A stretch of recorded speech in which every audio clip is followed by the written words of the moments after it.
अस्सलाम वालेकुम नाज़रीन, शामदीद। एपिसोड के शुरुआत में हम देखते हैं बोर्सा में अंद्रा कुस्तंतीन के पास आती है तो कुस्तंतीन उससे कहता है, मैं तुम्हें एक निहायत ही आम फरीजा सौंप रहा हूँ। ओरहान और होलोफेरा, तुम उन्हें अच्छी तरह से जानती हो, है ना? तुम उनकी मोहब्बत की गवाह हो, मगर तुम इस बात को यकीनी बनाओगी कि होलोफेरा मुझसे सच कह रही है। दूसरी तरफ काई कबीले में बाला खातून अपने बाल संवार रही होती है कि इसीलिए में उस्मान साहब आते हैं और उनके साथ बैठ जाते हैं। फिर उनसे प्यार करते हुए कहते हैं, यह तुम्हारे बालों में जो सफेदी है। बाला खातून पलटते हुए कहती है, क्या वो उस्मान साहब, क्या मुझे आप ये कह रहे हैं कि मैं बूढ़ी हो गई हूँ? जवाबन उस्मान साहब कहते हैं, नहीं, ताहम अब हमारे बच्चे बड़े हो गए हैं, अब वो बाप बनने वाले हैं। यह सुनकर बाला खातून खुश होते हुए कहती है, और आप दादा बनने वाले हो? तो उस्मान साहब कहते हैं, इंशाल्लाह इंशाल्लाह, अल्लाह का शुक्र है कि उसने हमें ये दिन दिखाई। ये तुम्हारे बालों में जो सफेदी है मुझे सबसे ज्यादा पसंद है। तुम्हें पता है क्यों? क्योंकि हमें प्यार हुआ, घर बन गया, खानदान बन गया। जो दरख्त हमने लगाए थे अब फल देने लग गए हैं। तुम्हारे बालों में सफेदी इस बात की गवाही दे रही है और इन्हें देखकर मुझे वो वक्त याद आता है जो हमने एक साथ गुजारा।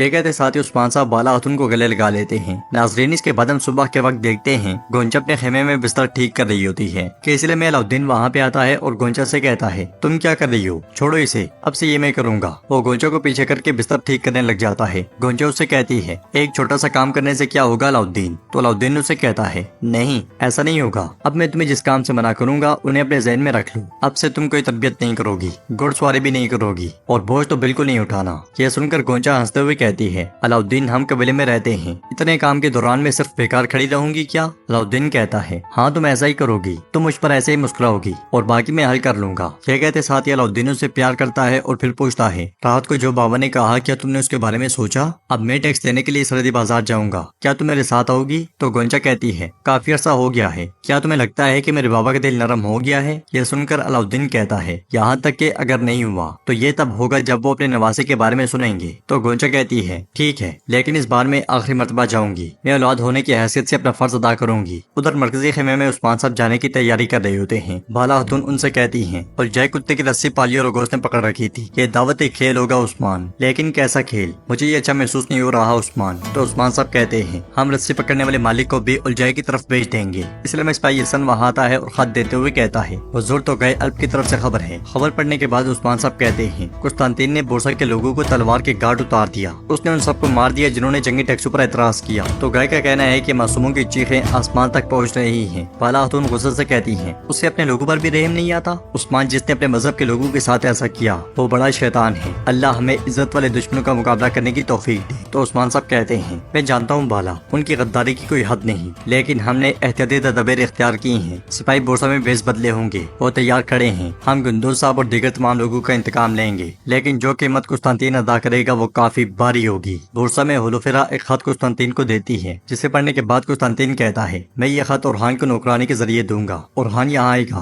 तुम दोनों कमरे में अकेले नहीं होगे। तो होलोफेरा कहती है, आपकी बहुत मेहरबानी है कि आपने मेरे बारे में सोचा, मैं आपकी शुक्रगुजार हूँ कुस्तंतीन। आप मुझसे क्या चाहते हैं? जवाबन कुस्तंतीन कहता है, अपनी खूबसूरती से उसे खुश करो, उसे अफसोस करवाने के लिए कि उसने सरदार की बेटी से शादी की। इस पर होलोफेरा कहती है, ये मुश्किल नहीं होगा, वो अब भी मुझसे प्यार करता है, और क्या है वो बताओ। तो कुस्तंतीन कहता है, उनकी वापसी का रास्ता मालूम करोगी। यह सुनकर होलोफेरा कहती है, मैं आपके दिल में मौजूद नफरत को देख रही हूँ। तो कुस्तंतीन कहता है, मेरी प्यारी कजन, तुम्हारी खूबसूरत आंखों से कुछ नहीं छूटता, आप खूबसूरत तैयार हो जाओ। बेटियों को अपने बाप की किस्मत पर नहीं रहना चाहिए होलोफेरा, तुम मुझे धोखा मत देना, मेरा एतमाद मत तोड़ना, वरना इस कमरे से तुम दोनों की लाशें निकलेंगी। यह सुनकर होलोफेरा परेशान हो जाती है। उधर अलाउद्दीन गोंचा और सिपाहियों के साथ सरहदी बाजार में दाखिल होता है। लोग पुरजोश अंदाज में उन्हें खुशामदीद कहते हैं। अलाउद्दीन भी सीने पर हाथ रखकर उनका शुक्रिया अदा करता है। उनके करीब पहुंचने पर मेहमद कहता है, ओ काई वाले, हमारे बाजार में खुशामदीद। गोंचा तुम? तो अलाउद्दीन कहता है, मेहमद साहब परेशानियां पैदा मत करें। ये कहते साथ ही वो घोड़े से उतर जाता है। मेहमद उससे कहता है, तुम यहाँ क्यों हो? टैक्स जमा करने के लिए। जवाबन अलाउद्दीन आगे बढ़ते हुए कहता है, मैंने सुना है कि आपने टैक्स तैयार कर लिया है, शुक्रिया, लेकिन हम सिर्फ उसके लिए नहीं आए। मेहमद आगे बढ़ते हुए पूछता है, और किस लिए आए हो? तो गोंचा कहती है, इतने वक्त के बाद इस तरह बात करोगे? अलाउद्दीन कहता है, हम याकूब साहब से मिलने आए हैं, हमारे रास्ते से हटो। ये कहते साथ ही अलाउद्दीन आगे बढ़ता है तो मेहमद उसका हाथ पकड़ लेता है। ہے اور کہتا ہے میرے بابا کے پاس تم سے بات کرنے کو کچھ نہیں ہے اور وہ تمہیں دیکھنا بھی نہیں چاہتی۔ علاؤدین اپنا ہاتھ چھڑواتے ہوئے کہتا ہے ایک طرف ہٹو محمد، اگر میں ان سے بات کرنا چاہتا ہوں تو کر کے جاؤں گا، میری خاتون ان سے کچھ کہنا چاہتی ہے، لگتا ہے تم بھول گئے ہو، میں تمہیں یاد دلاتا ہوں یہ سردی بازار میرا ہے، جان لو۔ یہ سن کر محمد جیسے ہی آگے بڑھتا ہے تو کیوماس کہتا ہے حضور نے کہا ہی نہیں آنے دو۔ یہ سنتے ساتھ علاؤدین گونجا کے ساتھ آگے بڑھتا ہے۔ بورسا کے بازار میں عثمان صاحب کے جانباز بیس بدل کر ہر طرف پھیلے ہوتے ہیں۔ توران بوجھ اٹھائے آگے بڑھ رہا ہوتا ہے، تیمور بوگا بھیکاری بنا ہوتا ہے، جیرکتائی پادری بنا ہوتا ہے۔ کرتے کرتے وہ ایک دوسرے کے آمنے سامنے پہنچتے ہیں۔ جیرکتائی آہستگی سے کہتا ہے ہر کوئی اپنی آنکھیں کھلی رکھے، اگر کسی نے عثمان صاحب کے خلاف جال بچھانے کی کوشش کی تو ہم فوری طور پر مداخلت کریں گے۔ یہ کہنے کے بعد وہ جیسے ہی آگے بڑھتا ہے تو بورسا میں عثمان صاحب سے ملنے والا بھیکاری اس کے سامنے آ گرتا ہے اور جیرکتائی سے کہتا ہے عزیز پیارے بابا، مجھے بھی جنت میں لے چلیں،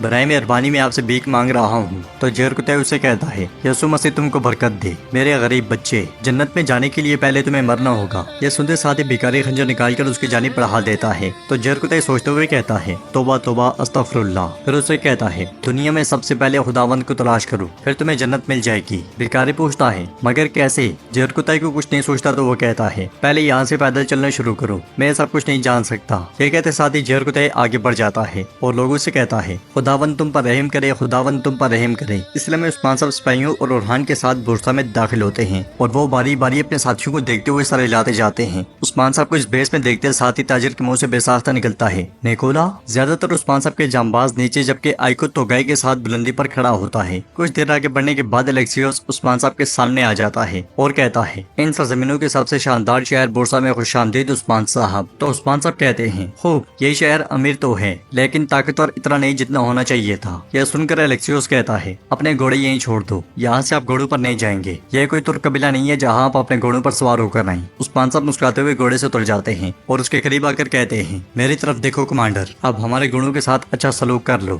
انہیں گھر جیسا احساس دلاؤ، اگر انہیں تھوڑا سا بھی نقصان پہنچا تو اس کے حساب میں تم سے لوں گا، جان لو یہ بات۔ یہ کہتے ساتھ ہی عثمان صاحب گھوڑے کو چھوڑ کر آگے بڑھتے ہیں تو الیکسیوس کہتا ہے فکر نہ کریں عثمان صاحب، اور ہان الیکسیوس سے کہتا ہے اگر تم ان کے ساتھ کچھ برا کرتے ہو تو میں ان کی زبان جانتا ہوں۔ الیکسیوس تھوڑا پیچھے ہٹتا ہے تو برہان بالکل اس کے ساتھ جڑ کے کھڑا ہوتا ہے، وہ سب آگے پیچھے دائیں بائیں سے اسے گھیر لیتے ہیں تو الیکسیوس تھوڑا پریشان ہو جاتا ہے اور ہانو سے کہتا ہے مجھے سب پتہ چل جائے گا۔ یہ کہتے ساتھ ہی وہ سب ہنستے مسکراتے آگے بڑھ جاتے ہیں۔ یہ منظر دیکھ کر تاجر پاس کھڑے جیرکتائی سے پوچھتا ہے بابا کمانڈر الیکسیوس کے ساتھ وہ اجنبی شخص کون ہے؟ تو جیرکتائی فخری انداز سے کہتا ہے کائی سردار عثمان صاحب۔ یہ سن کر وہ تاجر حیرانگی سے کہتا ہے تو یہ عثمان صاحب ہیں، ساتھ وہ مسکرا بھی دیتا ہے۔ ادھر ہم دیکھتے ہیں کہ گونجا اور علاؤدین سردار یعقوب کے سامنے موجود ہوتے ہیں۔ سردار یعقوب ان سے پوچھتا ہے بازار کا حال دیکھنے آئے ہو یا میں صلوات جمع کرنے کے لیے؟ علاؤدین تو علاؤدین کہتا ہے اگر آپ بازار کے بارے میں پوچھ رہے ہیں تو ہم یہاں فریضے کے لیے آئے ہیں، اور اگر آپ یہ جاننا چاہتے ہیں کہ ہم آپ سے کیوں ملنا چاہتے تھے تو اس لیے کیونکہ آپ میری خاتون کے والد ہیں اور ہم آپ کی عزت کرتے ہیں۔ یہ سن کر سردار یعقوب کہتا ہے باپ ہاں، وقت کے ساتھ جو تکلیف برداشت کی اسے بھول جاؤں گا کیا یہ سمجھا؟ نہیں میں بھولا نہیں ہوں۔ کوتاہیا میں لوگ اب بھی ایک دوسرے سے کہتے ہیں کہ میری بیٹی دشمن کے ساتھ بھاگ گئی، مجھے اپنی باتوں سے مت تھکاؤ، سفر محفوظ ہو، چلو جاؤ۔ یہ سن کر گونجا کہتی ہے لوگ پیچھے باتیں کرتے ہیں اس لیے آپ مجھے معاف نہیں کر رہے کیا، یا واقعی آپ مجھے معاف نہیں کرنا چاہتے؟ تو سردار یعقوب کہتا ہے آپ کوئی فرق نہیں پڑتا، محمد میں صلوات دے کر کائیوں کو روانہ کرو۔ محمد آگے بڑھنے لگتا ہے تو گونجا اسے روک دیتی ہے اور بچے کا جوتا نکال کر آگے بڑھتی ہے۔ پھر سردار یعقوب سے کہتی ہے آپ کا ایک نواسا یا نواسی ہونے والی ہے، ٹھیک ہے، اس سے آپ کو کوئی فرق نہیں پڑتا۔ مگر